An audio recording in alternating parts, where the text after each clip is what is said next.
Otevři. Dělej. Co je, mami? Ty už jsi doma? Ty tady někoho máš? Ne. Ne?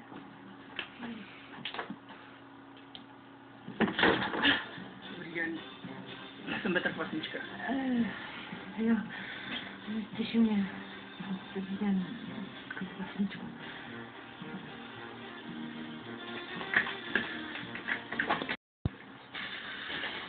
No, my jsme se učili literaturu. Jsou 4 kotlety, tak se jdu jenom zeptat, jestli Kvasnička bude na oběd. To teda fakt teď nevím. Říká, že na oběd klidně bude, že to není problém, ale že se nechce vnucovat. To jsme fakt rádi, prosím. Vodu.